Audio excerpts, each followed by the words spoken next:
Jessica, how are you? I'm great. How are you doing? I'm doing wonderful. Well, as good as you can do for having to make some of the darn choices I made and now be off Redemption Island, but not the right way. Yes. So this season of Survivor, it's blood versus water. So take me back to that very first day when you found out you were playing against your loved ones. What went through your mind when you heard that you and Laura would be split up? You know, when they first dropped us off into the game, that night before we actually met up with Jeff, and we had a night together, and we made a little bed on the beach, and we got to spend the night together, and I thought, oh my gosh, if we get to spend the next 39 days like this, it's going to be heaven. Yeah.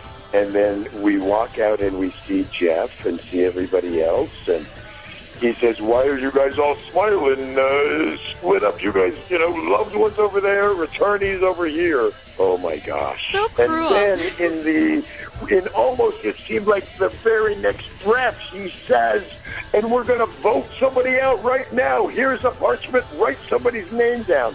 Oh my gosh. The first episode, it was so intense, and unfortunately Laura was the first to be targeted, and you didn't even think twice about taking her place to Redemption Island. Why was that decision so easy? I mean, you love the game of Survivor. Oh my gosh, I love Survivor. But, like I said, I love my wife more. If you would have seen her face, that was edited down. There was a few minutes of watching my wife be so upset that she left her daughter, our daughter, left, her life, left her job, left everything to go out there and finally get her chance to play the darn game, and she's going to have to go sit in Redemption Island and maybe come into the game. Yeah. It broke my heart after just hearing her name being read the third, fourth, fifth time. I thought, oh no. What was it about Laura, though? Why was she the first to be targeted? I thought about that. I don't know exactly. One of the reasons maybe is because everybody really actually, that's one of the few people there that everyone knew her name.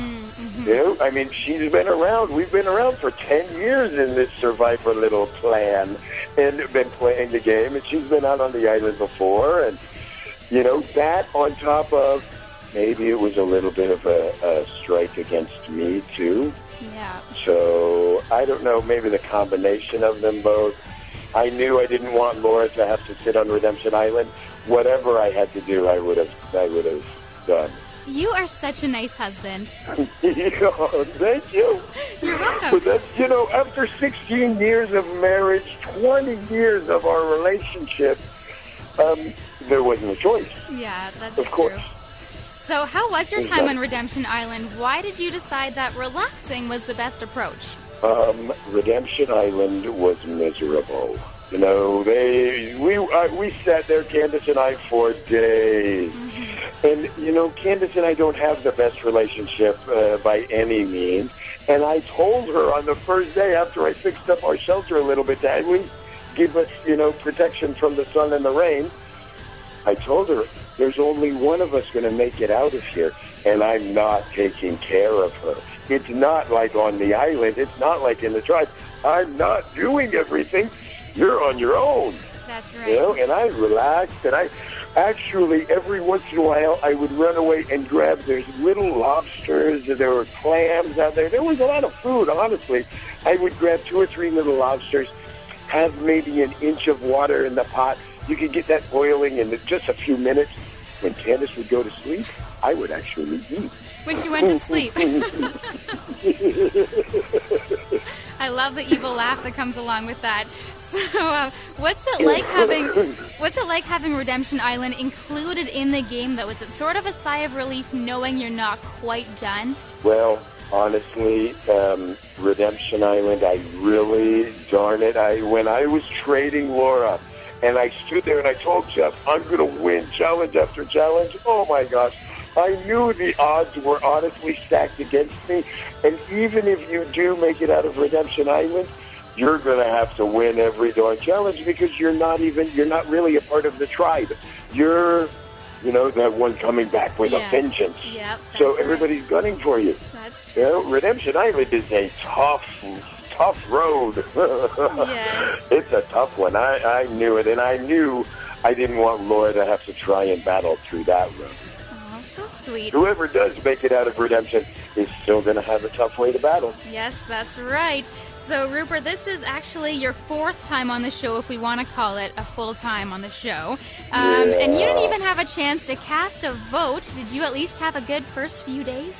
But, I had a great first night. That's, our first kind of day when they dropped Laura and I off on the island. That was wonderful. Mm-hmm. And even though I really didn't get a chance to play the darn game, I still loved the game. And, I got to go out there and play around a little bit and be out in the Philippines. And I didn't get to see Tribal Council, but I saw Redemption Island and I saw, Redemption Battle Arena. And, yes, that's right. Got my little taste of it. And you had a chance to bring the tie-dye shirt back. Exactly right, and Laura, like I say, Laura's still out there playing the game, sporting some tie-dye and battling for that $1 million. I might still win, even if That's I right. was the first one out. Because what's yours is hers and what's hers is yours, right? Oh my gosh, when, 10 years ago, 10 years ago, when Jeff was writing the check for $1 million on my back, the first thing I did with it is find my wife and give it to her. That's what you're supposed to do. That's right. Well, we're rooting for Laura, and Rupert, thanks so much for joining me today on myFM. No, thank you. You have a great day. Thanks, you too.